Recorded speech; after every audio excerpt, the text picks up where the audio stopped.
Dan kembali lagi di Amazing Podcast, Amazing Inspiration. Oke teman-teman, gimana kabarnya hari ini? Semoga kita semua selalu dalam lindungan Allah Subhanahu wa Ta'ala dan selalu dalam keadaan sehat walafiat. Amin amin ya Rabbal alamin. Oke teman-teman, di Ramadan yang penuh berkah ini adalah episode yang spesial bareng narasumber spesial juga. Beliau ini adalah seorang motivator, salah satu motivator favorit aku. Beliau ini Masya Allah hebat banget dan aku udah gak sabar banget, langsung aja. Ini dia Kak Saka Zakia Ataya. Assalamualaikum warahmatullahi wabarakatuh. Waalaikumsalam warahmatullahi wabarakatuh. Oke teman-teman, maaf ya kalau masnya rada canggung karena emang canggung ya. Yang sebelum-sebelumnya aku lihat Kak Saka dari jauh terus minta foto, sekarang bisa duduk bareng di satu frame, bahkan ngobrol bareng ya. Jadi rada canggung gitu ya.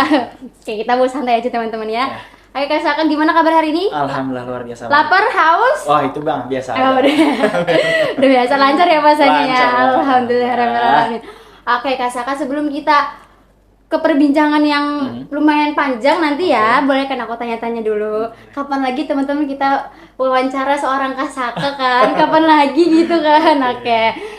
Aku mau tanya dulu, sebelum Kak Saka ada di titik sekarang nih, pengalaman karir Kak Saka tuh apa? Kayak kan pasti kan seseorang kan pasti merintis dulu gitu ya, dari pengalaman kerjanya apa gitu, karirnya dari yang bawa baru ke atas gitu kan. Itu tuh apa aja sih? Mungkin bisa jadi motivasi untuk aku sama teman-teman juga di rumah. Oke, jadi kalau untuk titik awal kenapa bisa di titik ini, awalnya sebenarnya emang aktifnya di organisasi. Oh. SMP itu suka sama organisasi tapi nggak terlibat sama sekali karena waktu itu rumahnya jauh dari sekolah. Jadi kita nggak bisa gabung ikut organisasi karena setiap pulang waktu itu pakai antar jemput dari sekolah.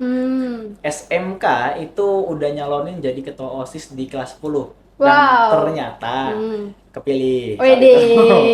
Nah, dari situ suka karena itu titik pertama kali belajar, mimpin juga kelas 11-nya saat itu ya. 2000 berapa gitu kan. Lanjut lagi kita ke SMK kelas 2-nya, itu saya mencalonkan kembali karena saran dari beberapa guru kalau bisa saya lagi, dan alhamdulillahnya kepilih lagi. Dipercaya. Di situ makin suka sama organisasi. Karena memang juga suka ngomong lah ya, suka ngomong, suka jualan juga gitu. Nah memang titik berikutnya juga karena keluarga pernah susah dulu. Jadi titik susah itulah kayaknya saya harus jadi salah satu anak yang nanti tuh kalau tetangga tuh ke rumah lihat barang baru tuh, kalau kata orang tua saya, ini pokoknya dibeliin anak saya. Harapannya sih kayak gitu. Jadi memang titik berubahnya harus dari saya deh. Saya nggak terlalu bisa ngandelin keluarga terus juga nggak bisa fokus sama pendapatan orang tua. Jadi kayaknya memang harus saya. Makanya saya dulu juga suka jualan. Ternyata darahnya dari ayah saya dulu juga suka jualan di terminal, tisu, jual apapun, jual koran semua. Nah itu tularnya ke saya. Jadi saya itu suka jualan. Itu titik awalnya. Jadi jualan sampai ujungnya belajar lagi sampai tahu oh ternyata kalau jualan atau kita ilmu cuma dipakai sama kita, kayaknya sayang banget. Makanya tugas saya adalah dakwah dengan cara acara-acara seminar, training pelatihan. Itu memang tujuannya untuk bisa mengajarkan orang biar punya semangat yang sama. Gitu. Wih, keren banget teman-teman. Ini suatu pembelajaran ya buat kita anak-anak muda, kan Kak Saka juga masih muda. Masih ya? muda ya. Oke, ini kan yang aku tahu Kak Saka ini kan terjun ke dunia trainer ya. Nah itu tuh udah berapa lama? Entah dari SMK kah atau dari balita pas masih bayi kah atau apa? Oke, aku gabung itu saya di 2016. 2016 itu gabung sama waktu itu namanya Wira Usaha Muda Nusantara. Itu kelasnya adalah MMC, Motivator Mentor Class. Jadi kita belajar untuk jadi motivator saat itu. Cuma memang ternyata di dalam ruangan itu nggak bisa kita sekedar ngomong atau motivasi kalau kita nggak punya aksi, nggak punya aset dan yang lain-lain. Karena itu yang bisa dibilang apa ya? Banyak orang bilang orang tuh menjual ludah karena hanya sekedar memotivasi aja.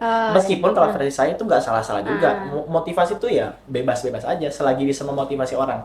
Tapi di dunia kelas yang saya ikuti waktu itu, ternyata aset itu perlu agar kita bicara tuh bisa didengarkan orang. Karena uang itu bisa menggerakkan.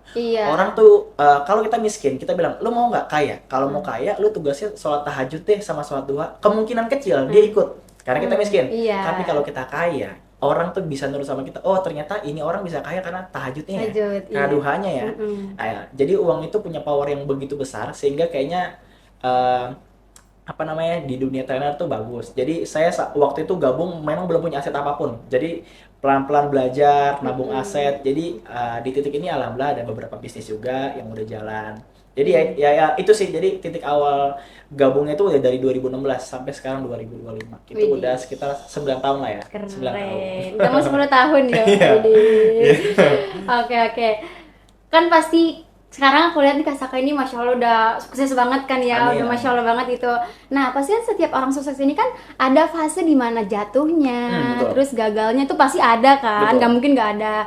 Nah di situ tuh pasti tuh kita tuh kayak mikir, aduh nyerah aja kali ini ya, atau enggak kayak aduh gimana nih, ini gimana lagi caranya bisa ke atas gitu. Nah apa sih yang buat Kak Saka bersemangat lagi, apa faktor yang dorong Kak Saka tuh sampai ada di titik sekarang? Oke, jadi faktor-faktornya banyak. Yang pertama tentunya belajar, karena ketika saya nggak ada uang, memang tugas saya adalah belajar aja. Fokus. Ada investasi yang dia kelas-kelas berbayar, ada yang gratis. Saya ambil semuanya, sehingga semakin banyak ilmu yang saya terima, saya jadi tahu oh ternyata kaya itu perlu, apalagi seorang Muslim.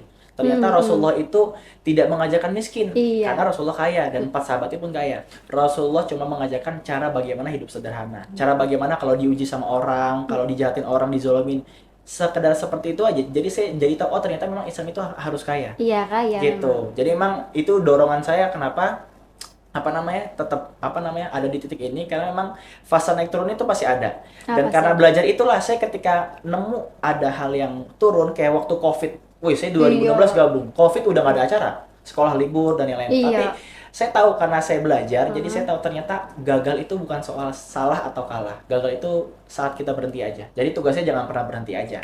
Kayak contoh Timnas Indonesia kalah atau gugur di 2014 contoh, tapi bisa lolos atau bisa sukses di 2021. Itu karena apa? Karena dia ngerasa gagal itu ketika berhenti, makanya terus ada sampai titik yang sekarang udah mulai bagus kan. Jadi kalau ternyata saat itu Timnas Indonesia kalah dan waktu itu berhenti dan nggak ada sepak bola lagi, maka nggak akan ada kejadian sampai sebesar hari ini. Iya. Jadi saya ngelihat indikasi gagal itu di saat kita berhenti aja. Jadi naik turun itu ya biasa aja. Dan saya selalu percaya kita akan punya happy ending. Selagi belum happy itu belum endingnya. Jadi kalau masih ada hal-hal buruk itu belum sampai ke akhirnya. Iya. Kita tinggal tunggu akhirnya aja. Jadi tetap jalani aja ya, Jalani walaupun terus. gagal jangan menyerah deh gitu ya. Betul. Kan kita nggak tahu ya, ntar ke depannya mungkin bakal berhasil. Benar. Kalau kita berhenti jadi ya udah, kita nggak Betul. bakal tahu ke depannya Betul. gitu gimana. Dan satu lagi, jadi ketika kita kerja keras, ini yang suka saya sampaikan juga ke beberapa orang tua di pelatihan-pelatihan training. Jadi kadang kalaupun kita kerja keras hari ini, itu jangan pernah khawatir sama hasilnya. Pun hasilnya tidak turun ke kita, bisa jadi keturunan kita yang mewarisi hasil kerja keras dari seorang ayahnya.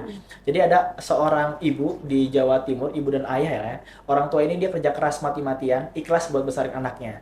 Sampai alhasil ya dia hidupnya sebagai petani sederhana, berkecukupan ya, kurang lebih seperti itu, sampai akhirnya ternyata kerja kerasnya itu nggak dinikmati sama orang tuanya. Ternyata yang menikmati hasil dari kerja keras orang tuanya adalah 4 anaknya yang semua jadi dokter. Itu ceritanya keren banget. Makanya saya percaya pun ini Allah nggak kasih ke saya, ya saya percaya keturunan saya yang bisa menikmati Amin, itu. Gitu. amin. Keren. Oke, terus aku juga sering lihat, kan Kak Saka ini sering banget buat seminar-seminar gitu ya. Nah, yang aku lihat nih yang dilibatkan pasti kan anak-anak muda kan. Nah, anak-anak muda itu aku juga pernah dengar di beberapa seminar Kak Saka tuh bilang pengen ngebikin anak muda Indonesia tuh jadi kayak gini gitu kan. Nah, kenapa sih Kak Saka tuh berfokus sama anak muda? Padahal kan ada kakek nenek, ada ibu-ibu gitu. Kenapa anak muda gitu? Oke, kenapa anak muda? Karena yang pertama anak muda itu usia produktif. Yang kedua yang megang Indonesia Emas adalah anak muda. Saya, tetehnya, kakak-kakak semua hari ini. Jadi memang kenapa fokusnya sama anak muda? Karena yang megang Indonesia Emas nanti bukan orang tua kita, bukan kakek nenek kita, tapi memang kita sebagai anak-anak muda. Makanya hari ini yang harus kita benahi adalah anak-anak mudanya. Karena anak muda menentukan masa depan juga. Jadi kalau anak mudanya hari ini mindsetnya masih gak bagus, juga masih melakukan hal-hal yang buang-buang waktu, itu kita bisa ngeliat masa depan kita kayak apa. Makanya hari ini tugasnya besar sekali. Itu kenapa saya sering kolaborasi sama beberapa dinas buat kita kolaborasi buat acara-acara konsep pendidikan. Memang tujuannya untuk menyatukan visi, karena anak muda perlu banyak ruang-ruang belajar gitu. Karena memang sekolah kan cakupannya cuma itu aja nih, pihak pendidikannya cuma di bidang sekolah udah top. Nah sedangkan di event-event saya itu cakupannya luas tentang dunia, tentang 1+1 tuh sudah bukan 2, tapi 1+1 bisa 0 kalau ternyata diambil orang kan gitu. 1+1 bisa jadi 5 kalau dikasih orang lagi. Nah, jadi yang kita pelajari soal itu, soal luas. Keren. Aku baru dengar tahu kayak gini. Oh, baru dengar ya. Aku mah ya udah, aku ikutin aja gitu kan. Ternyata ya memang anak muda jangan bermalas-malasan terus di kamar ya. Kita Betul, harus bangkit untuk menuju Indonesia Emas 2045. Iya, keren. Kak Saka ini adalah orang hebat ya teman-teman ya, orang yang masya Allah hebat banget. Kita juga ngeliat Kak Saka ini adalah yang udah kayak wow banget gitu kan, udah masya Allah banget gitu. Tapi kenapa Kak Saka masih mau membenahi karakter Kak Saka? Padahal kan Kak Saka ya di mata orang kayak, ya Kak Saka emang udah masya Allah banget gitu, udah hebat banget gitu kan. Baik, jadi kenapa saya masih fokus benahin anak muda? Karena memang cakupan anak muda di Indonesia aja ada sekian juta orang yang memang harus kita bantu. Ada orang yang belum sempat belajar kayak saya tuh buat investasi ke sana sini buat belajar. Karena apa? Karena keuangan ekonominya berantakan. Jadi kalau mindset gini, kaya itu bukan soal nominal uang, kaya itu soal mindset. Ada orang miskin dikasih uang 1 miliar, tahun ketiga bisa habis. Tapi orang kaya itu kan punya mindset yang bagus ya, jadi mau dia dari nol pun tetap bisa kaya karena punya mindset yang bagus, yang kaya, suka berbagi karena punya pemikiran gua insya Allah kalau gua makin banyak memberi, banyak menerima juga. Nah ini kadang masih keliru nih, makanya saya fokus sama karakter, saya fokus sama anak muda karena bener-bener kalau Indonesia itu anak mudanya bisa punya usaha masing-masing, makin banyak yang kurban, zakat yang makin besar, itu maka Indonesia bisa jadi negara superpower kalau anak mudanya punya keuangan yang bagus. Bener ya. Makanya itu juga PR buat saya, kenapa saya sampai sekarang masih belajar, dan saya tugasnya kemarin saya baru belajar juga ambil sertifikasi, dan ternyata kata coachnya itu sampaikan kalau kita belajar lagi itu jangan gunakan kalimat kosongin gelas agar ilmunya masuk, tapi besarkan gelasnya. Karena kalau kosongin gelas seolah-olah kita kayak membuang ilmu yang lain buat masukin ilmu baru. Sedangkan tugas kita harus membesarkan gelasnya. Jadi ilmu yang udah ada tetap ada, ilmu barunya tetap bisa kita taruh ke dalam. Keren teman-teman, keren ya teman-teman yang di rumah nih, dengerin ya motivasi dari Kak Saka nih. Hebat banget ya. Ini kan di bulan Ramadan. Nah, ada gak sih Kak acara di bulan Ramadan kayak gini? Ada. Ini hari berapa ya?